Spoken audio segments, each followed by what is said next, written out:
이 시간 우리에게 주시는 하나님의 말씀은 신약성경 사도행전 2장 42절부터 47절까지입니다. 제가 말씀 봉독하겠습니다. 그들이 사도의 가르침을 받아 서로 교제하고 떡을 떼며 오로지 기도하기를 힘쓰니라. 사람마다 두려워하는데 사도들로 말미암아 기사와 표적이 많이 나타나니 믿는 사람이 다 함께 있어 모든 물건을 서로 통용하고 또 재산과 소유를 팔아 각 사람의 필요를 따라 나눠주며 날마다 마음을 같이하여 성전에 모이기를 힘쓰고 집에서 떡을 떼며 기쁨과 순전한 마음으로 음식을 먹고 하나님을 찬미하며 또 온 백성에게 칭송을 받으니 주께서 구원받는 사람을 날마다 더하게 하시니라. 아멘. 우리 옆분들하고요, 우리 지난 한 주간 또 수고하셨고 오늘 예배 자리에 나오셨는데 하나님의 크신 은혜가 임하고 또 이 시간에 큰 위로 받을 수 있도록 우리 옆분들하고 이렇게 앞순하지 마시고요, 이렇게 주먹으로 한번 이렇게 하실까요? 옆분들하고. 우리 장로님 기도하셨듯이 코로나19가 좀 잠잠해지는가 싶었는데 또 수도권을 중심으로 또 확진자가 50명 이상 나오고 확산하는 추세가 있는데요.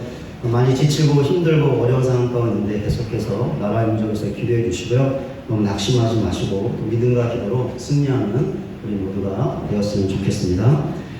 더 바이블이라는 영화가 있습니다.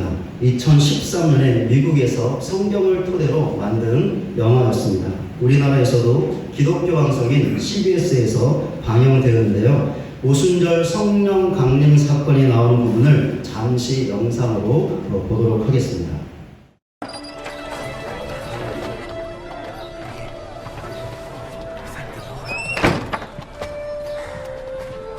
John, I'm glad you're all safe. It's good to see you again, Stephen. Matthew. What form will it take? When will it come? Jesus said all we had to do is ask. I have been asking. Every day. The Holy Spirit will come when the time is right. I think we should pray together.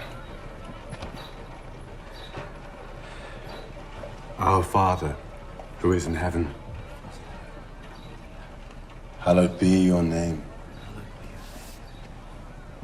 Your kingdom come. Your will be done, on earth as it is in heaven. Give us this day our daily bread, and forgive us our trespasses. Father in heaven, hallowed be your name. Your kingdom come. Our Father who art in heaven, hallowed be your name. Your kingdom come. Your will be done. Give us today our daily bread, and forgive us our debts, as we have also forgiven our debtors. And lead us not into temptation. We forgive those and lead us not into temptation, but deliver us from evil.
אתם מופתים בשמיים ובארץ התת.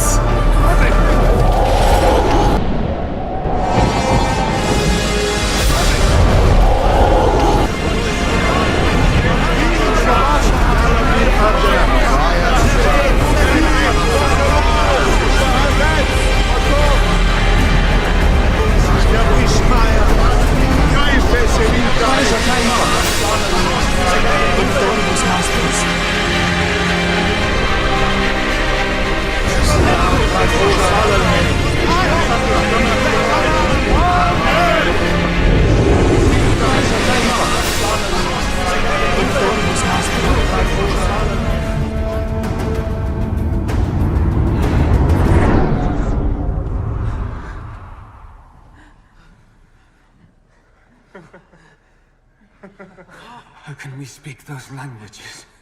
The Holy Spirit, He is with us.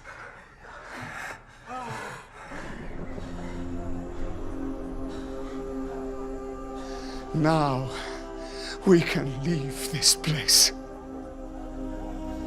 Now spread his word. 우리가 지금 방금 영상으로 본 것처럼 오순절에 예수님의 제자들에게 성령이 강력하게 임했습니다. 그 결과 예수님의 제자들이 성령의 말하게 하심을 따라 방언으로 하나님의 큰 일을 말하기 시작했습니다. 예수님께서 승천하시기 전에 하셨던 말씀이 그대로 성취되는 순간이었죠. 어떤 말씀이었죠? 예루살렘을 떠나지 말라는 것이었습니다. 왜 떠나지 말라고 하셨나요? 하나님께서 약속하신 성령의 세례를 받아야 했기 때문입니다. 제자들은 예수님의 말씀대로 예루살렘을 떠나지 않고 마가의 다락방에 모였습니다. 그리고는 성령의 세례를 기다리며 한 마음으로 합심하여 간절하게 기도했습니다. 그러던 중 오순절이 되었고 바로 그날에 예수님의 말씀대로 제자들에게 성령이 강력하게 임했고 그 결과 성령의 능력으로 방언을 할 수 있었던 것입니다. 그런데 제자들이 했던 방언은 신비로운 언어가 아니었죠. 그러니까 사람들이 알아듣지 못하는 말이 아니었다는 것입니다. 그럼 어떤 말이었죠? 그 당시 사람들이 사용하고 있던, 그래서 알아들을 수 있었던 천하 각국의 언어였습니다. 지금으로 치면 영어, 불어, 스페인어, 일어, 중국어 이런 말들이었죠. 제자들의 이런 모습을 보고 예루살렘에 있던 모든 유대인들이 충격을 받았습니다. 매우 놀랐던 것이죠. 왜냐하면 제자들이 모두 이스라엘 갈릴리 사람들이었는데 자기들이 태어나고 자랐던 나라의 말을 했기 때문이었습니다.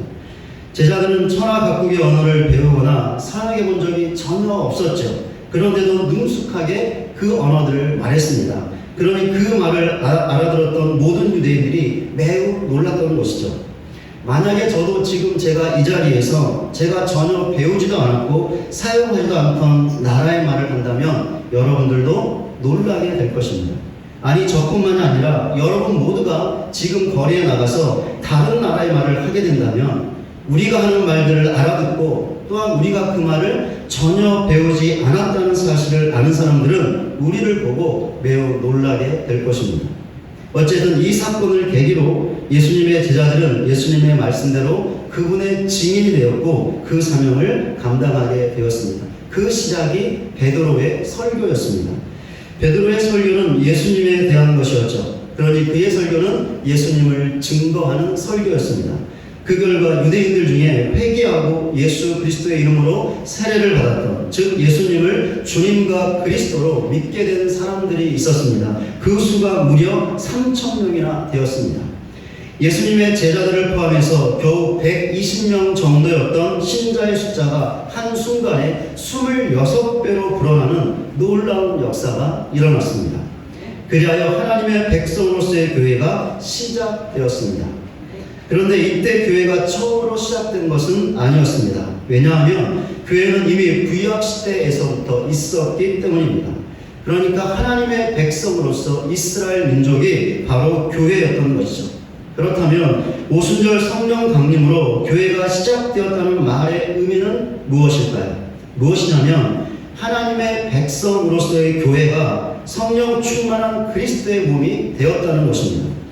그러니까 예수 그리스도께서 머리가 되시고 교회의 신자들이 예수 그리스도의 몸을 이루는 성령 충만한 교회가 되었다는 것이죠. 그렇다면 성령 충만했던 초대교회는 어떤 교회였을까요? 본문 46절입니다. 날마다 마음을 같이하여 성전에 모이기를 힘쓰고 집에서 떡을 떼며 기쁨과 순전한 마음으로 음식을 먹고.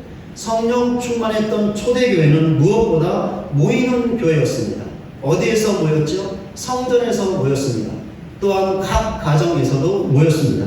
그것도 단지 모이는 교회가 아니라 모이기에 힘쓰는 교회였습니다. 그런데 교회가 모이는 공동체인 것은 이때가 처음이 아니었죠. 구약시대의 교회였던 이스라엘 민족부터 있어 왔습니다. 이스라엘 민족이 지켰던 3대 절기를 예로 들어보겠습니다. 이스라엘 민족의 3대 절기는 유월절, 칠칠절, 초막절이었습니다.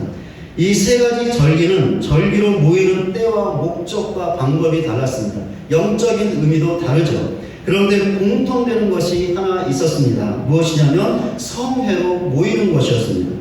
말 그대로 이스라엘 백성이 거룩한 모임을 갖는 것이었죠. 6월절과 초막절 때에는 첫날과 마지막 날에 성회로 모였습니다. 77절 때도 첫날에 역시 성회로 모였습니다. 성회로 모일 때는 생업과 관련된 그 어떤 일을 할 수 없었습니다. 그만큼 성회에 집중하고자 했던 것이죠. 이런 사실을 통해서 구약시대의 교회도 모이기에 힘을 썼던 교회였음을 알 수 있습니다. 그런데 이스라엘 민족이 이런 절기의 법을 만든 것이 아니었죠. 그럼 누가 만들었습니까? 하나님이 만드셨죠. 그렇다면 구약시대의 교회였던 이스라엘 민족이 성회로 모이는 것은 하나님의 뜻이었습니다. 그리고 이런 하나님의 뜻은 신약시대에도 계속해서 이어졌습니다. 그렇기에 오순절 성령 강림으로 성령 충만했던 교회도 모이기에 힘을 썼던 것이죠. 그런데 초대교회가 모이는 일에 위협을 받을 때도 있었습니다. 그 위협의 요인은 교회에 닥친 핍박이었죠. 이것이 심각한 문제가 되었던 때가 있었는데 신약 성경 중에 나오는 히브리서가 쓰였던 때였습니다. 이때 교회는 핍박 중에 있었는데 그것으로 인하여 모이기에 힘을 쓰지 않았던 것 같습니다. 그래서 히브리서 기자가 교회를 향하여 다음과 같은 권면을 했습니다. 히브리서 10장 25절입니다. 모이기를 패하는 어떤 사람들의 습관과 같이 하지 말고 오직 권하여 그날이 가까움을 볼수록 더욱 그리하자. 히브리서 저자는 모이기에 힘을 쓰지 않았던 교회를 향하여 그렇게 하지 말라고 했습니다. 그러면서 그날이 가까움을 볼수록, 그러니까 주님의 재림과 심판이 가까울수록 더욱더 모이기에 힘을 쓰라고 권면했습니다. 왜 히브리서의 저자가 이런 권면을 했던 것일까요? 교회가 모이는 일에 힘을 쓰는 것이 하나님의 뜻이었기 때문이었습니다. 그러니 핍박 때문에 아무리 힘들고 어려워도 심지어 목숨이 위태로울지라도 모이는 일에 힘을 다하라고 권면했던 것입니다. 교회가 힘써 모이라는 하나님의 뜻은 그 이후에도 계속되었죠. 그렇게 교회의 역사를 보면 교회들이 모이는 일에 힘을 썼던 것을 볼 수 있습니다. 그런데 교회가 모이는 일에 특심을 보였던 때가 있었는데요. 언제였냐면 교회가 부흥하던 시기였습니다. 그러니까 교회가 성령 충만하여 교회들이 부흥할 때 모이는 일에 더 특심을 가졌던 것이죠. 우리나라에도 1907년도에 평양에서 성령 대부흥 운동이 일어났었는데요. 그 시기에 교회가 모이는 일에 힘을 다했던 것을 볼 수 있습니다. 교회 역사를 보면 이런 경우를 많이 볼 수 있는데요. 교회의 모임이 시들하다가도 교회가 성령 충만하고 교회가 부흥할 때마다 성도들이 다시 교회에 모이는 일들이 일어나게 됐고 그 일에 힘을 썼던 것을 교회 역사에서 잘 볼 수 있습니다. 지금까지 살펴본 대로 오순절 성령 강림으로 시작된 초대교회는 힘써 모였던 성령 충만한 교회였습니다. 그렇다면 왜 초대교회는 힘써 모였던 것일까요? 몇 가지 이유가 있습니다. 첫째, 사도의 가르침을 받기 위해서였습니다. 초대교회는 본문 42절에 나와 있는 것처럼 사도의 가르침을 받기 위해 힘써 모였습니다. 사도의 가르침은 예수님의 사역과 십자가의 죽음과 부활과 승천에 관한 것이었죠. 그러니까 초대교회는 예수님에 대하여 사도들에게 가르침을 받고자 힘써 모였던 교회였습니다. 여기에서 성령 충만한 교회의 또 다른 면을 볼 수 있는데 배우는 교회라는 것이죠. 예수님을 힘써 배우는 교회가 성령 충만한 교회라는 것입니다. 그런데 오늘날에는 예수님의 제자들, 즉 사도들이 없습니다. 그렇다면 우리는 예수님을 어떻게 배워야 할까요? 성경을 통해서 배울 수 있습니다. 왜 그렇습니까? 성경에, 특별히 신약에 예수님에 대한 사도들의 가르침이 기록되어 있기 때문이죠. 그러니 오늘날에도 얼마든지 성경을 통해서 사도의 가르침을 받을 수 있습니다. 그렇게 오늘날도 성경을 통해서 사도의 가르침을 받기 위해 힘써 모이는 교회가 성령 충만한 교회입니다. 초대교회가 힘써 모였던 두 번째 이유입니다. 사랑하기 위해서였습니다. 본문 42절에 나와 있는 것처럼 초대교회는 서로 교제하는 일에 힘을 다했습니다. 여기서 교제하다라는 말에는 두 가지 의미가 있는데요. 하나는 하나님에게 받는 것입니다. 또 다른 하나는 자신에게 있는 것을 다른 사람에게 나누어 주는 것입니다. 본문에서는 두 번째 의미가 강조되고 있습니다. 이 사실은 본문 44절과 45절에 나와 있는 것처럼 누가가 모든 물건을 통용하고 재산과 소유를 팔아 각 사람의 필요를 따라 나눠주며 라고 계속해서 다른 사람에게 나눠주는 것을 말하고 있는 것을 통해서 알 수 있습니다. 초대교회는 이렇게 교제하는 교회, 즉 자신이 갖고 있는 것을 지체들에게, 특별히 궁핍하고 가난한 지체들에게 나누어 주었던 교회였습니다. 초대교회는 이렇게 교제하는 교회, 즉 사랑하는 교회였죠. 바로 이 사랑 때문에, 그러니까 서로 사랑하기 위해 초대교회가 힘써 모였던 것입니다.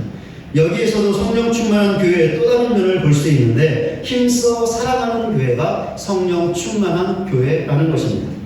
초대교회가 힘써 모였던 세 번째 이유입니다. 하나님을 예배하기 위해서였습니다.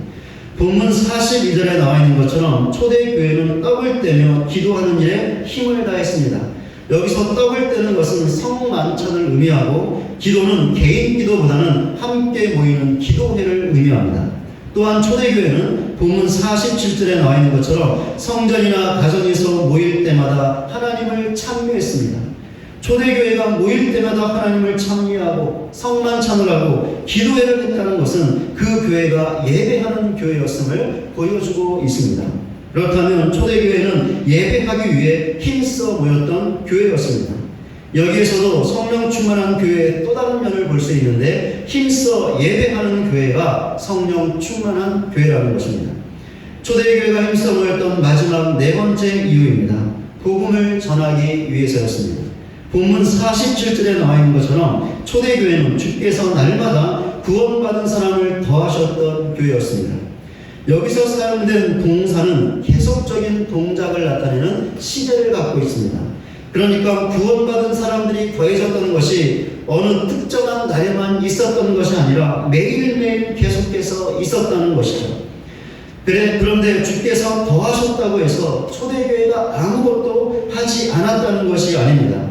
초대교회가 아무것도 하지 않았는데 그냥 저절로 구원받은 사람들이 더해졌다는 것이 아니라는 것이죠. 그럼 초대교회가 무엇을 했을까요? 복음을 전했습니다. 전도를 했던 것이죠. 그렇게 그 전도를 통하여 주께서 날마다 구원받은 자를 더하여 주셨던 것입니다. 초대교회는 바로 이 전도 때문에, 그러니까 전도하기 위해 힘써 모였던 것입니다.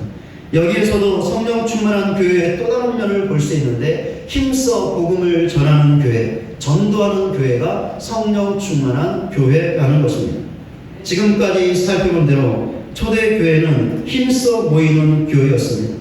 무엇을 위해 힘써 모였죠? 예수님을 배우기 위해, 사랑하기 위해, 예배하기 위해, 복음을 전하기 위해 힘써 모였습니다. 그렇다면 어떤 교회가 성령 충만한 교회일까? 초대교회처럼 힘써 모이는 교회가 성령 충만한 교회입니다. 성령 충만하다는 것은 신비로운 은사나 능력만을 행하는 것이 아닙니다. 이것들도 중요하지만 더 중요한 것이 있습니다. 무엇이냐면 하나님의 뜻에 순종하게 된다는 것이죠. 성령님은 하나님의 말씀과 깊은 관련이 있는 하나님의 영이십니다. 그렇기에 성령님은 신자로 하여금 하나님의 말씀을 깨닫고 알고 믿게 하십니다. 더 나아가 그 말씀에 순종하게 하시죠. 그러니 성령 충만한 교회가 힘써 모이라는 하나님의 뜻에 순종하는 것은 너무나 당연한 것이죠. 그렇다면 성령 충만한 교회의 성경 공부는 어떠할까요? 교인들이 예수님을 배우기 위해 힘써 모이는 성경 공부입니다. 성령 충만한 교회의 예배는 어떠할까요? 교인들이 힘써 모이는 예배입니다. 성령 충만한 교회의 기도회는 어떠할까요? 성도들이 힘써 모여 기도하는 기도회이죠. 성령 충만한 교회의 성도들은 어떤 관계일까요? 서로 사랑하기 위해 힘을 쓰는 관계입니다. 성령 충만한 교회의 전도와 봉사는 어떠할까요? 교인들이 힘써 모여 함께하는 전도와 봉사입니다. 그렇게 여러 가지 이유와 핑계를 들어가며 모이는 일에 힘을 쓰지 않는 교회가 있다면 예수님을 배우기 위해, 하나님을 예배하기 위해, 서로 사랑하기 위해, 복음을 전하기 위해, 기도하기 위해, 봉사하기 위해 힘써 모이지 않는다면 그 교회는 절대로 성령 충만한 교회일 수 없습니다. 성령 충만한 교회는 모이는 일에 우선순위를 두고, 그래서 다른 어떤 이유와 핑계를 대지 않고 반드시 모이는 일에 힘을 다하는 교회입니다. 그렇게 교회의 중요한 본질 중에 하나가 모이는 것이죠. 이 본질은 절대로 변질되거나 해서는 안 됩니다. 반드시 지켜져야 하는 것이죠. 그런데 코로나19 사태로 인해서 우리 교회를 비롯한 많은 교회들이 모이지 못했습니다. 대신 각 가정에서 온라인 영상으로 예배를 드렸습니다. 이것에 대한 긍정적인 평가가 있는데요. 무엇이냐면 앞으로 교회에서 온라인 사역이 필요하고 중요하다는 사실을 깨닫는 계기가 되었다는 것입니다. 교회에서 온라인 사역이 필요한 이유는 두 가지로 볼 수 있는데, 하나는 교회 내부적인 것으로서 먹고 사는 일 때문에 너무나 바쁜 성도들 간에 또 다른 소통의 도구 혹은 훈련의 도구가 될 수 있다는 것입니다. 우리 교회도 이번에 이런 사실을 아주 조금 경험할 수 있었는데요. 코로나19로 모이지 못했지만 카톡으로 예배 영상과 예배 지침서를 올리고 기도의 제목들을 올리면서 서로 소통할 수 있는 기회를 가졌습니다. 교회 온라인 사역이 필요한 또 다른 이유는 교회 외부적인 것으로서 전도의 좋은 도구가 될 수 있다는 것인데, 요즘 시대 사람들이 가상 공간인 온라인 세계에서 살고 있기 때문에 온라인을 통해서 그들과 접촉하고 공감을 이루면 복음을 전할 수 있다는 것이죠. 이런 일이 실제로 미국에서 있었는데요. 빌리 그레이엄 전도협회의 경우에 지난 3월 중순부터 한 달 동안 이 협회 홈페이지에 접속한 사람이 17만 3천 명에 이르렀고, 그 중에서 10,000명 이상이 예수님을 믿겠다는 결단을 했다고 합니다.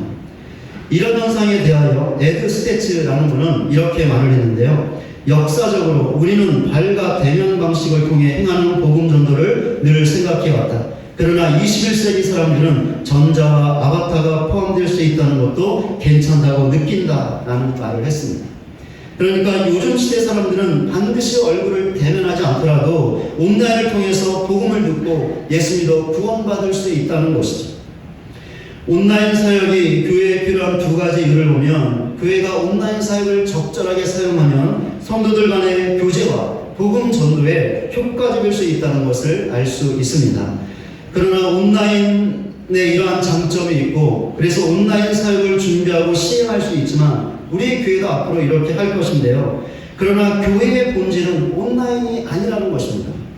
현장에서 함께 모이는 것이 교회의 본질이라는 것이죠. 그러니 모이는 것을 온라인으로 대체할 수 없습니다. 더욱이 이번에 얼마 동안 교회가 모이지 못했던 것은 전염병이라는 특수한 상황 때문이었죠. 교회가 모이는 것 때문에 전염병이 확산되면 교회만의 문제가 아니라 지역사회, 더 나아가 국가와 세계적인 문제가 될 수 있기 때문에 모이지 못했던 것입니다. 우리 교회의 안전만이 아니라 지역사회 안전을 위해서 모이지 못했던 것이죠.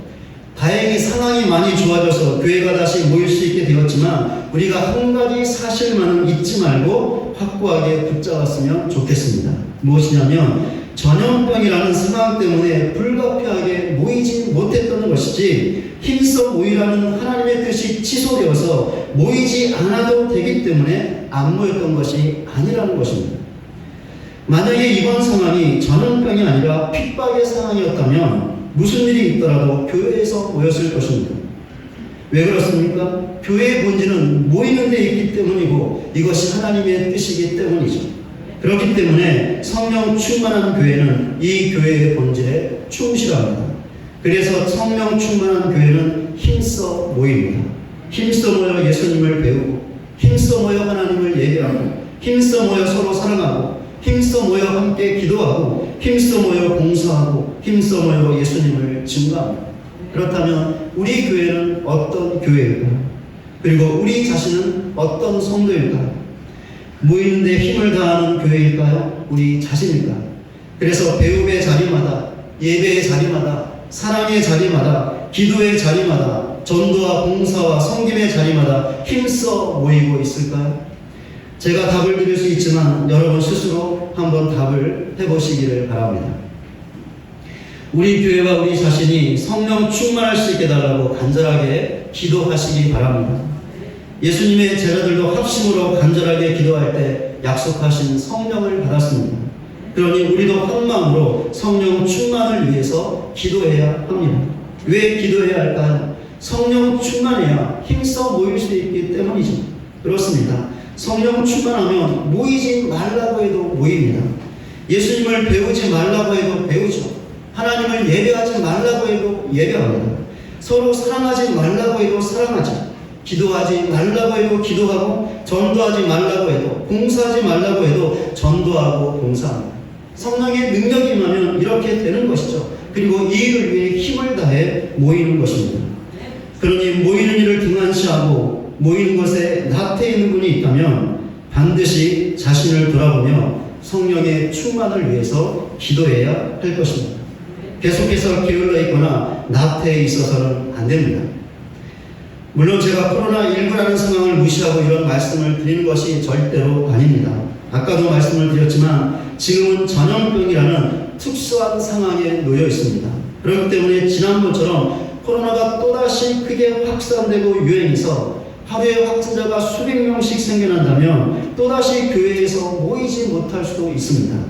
아니, 지금도 우리 교회는 주일 오후 예배와 금요 저녁 기도를 드리지 않고 있습니다. 또한 새벽 기도에도 월요일부터 금요일까지 축소해서 드리고 있습니다. 그렇기 때문에 제가 오늘 설교를 하는 것입니다. 무슨 말이냐면 우리가 처해 있는 이 상황 때문에 그동안 모이지 못했고 지금도 모임을 축소해서 모이고 있고 상황이 악화되어서 또다시 모이지 못할 수도 있지만 교회의 본질이 힘써 모이는 것이기에, 그리고 그것이 하나님의 뜻이기에 성령 충만한 교회는 언제나 힘써 모이는 교회라는 사실을 마음판에 깊이 새겨 잊지 말자는 것입니다. 그리고 코로나19에 감염이 되었거나 확진자와 접촉에 있어서 자가 격리를 해야 한다거나 아니면 몸에 감기균 같은 이상이 있는 경우가 아니라면, 코로나 때문에 정말 걱정되고 염려가 되는 경우가 아니라면 방역 지침을 잘 지키면서 모일 수 있는 만큼은 최대한 힘을 다해서 모이자는 것입니다. 제가 이 말씀을 드리고 싶어서 오늘 말씀을 전하는 것입니다. 그러니 이런 사실을 알고 우리 교회와 우리 자신이 성령 충만한 교회와 성도가 될 수 있도록 간절하게 기도하여 하나님의 약속대로 성령의 충만을 받으시기를 바랍니다. 그래야 지금의 어려운 상황에서도 모이는 일에 최대한 힘을 다하고 지금의 상황이 종식되면 더욱더 힘써 모여서 하나님께서 우리 교회와 우리 자신에게 맡겨주신 사명을 힘있게 감당하는, 신실하게 감당하는 우리 교회와 여기 있는 저와 여러분 모두가 되시기를 주님의 이름으로 간절히 축원을 드립니다.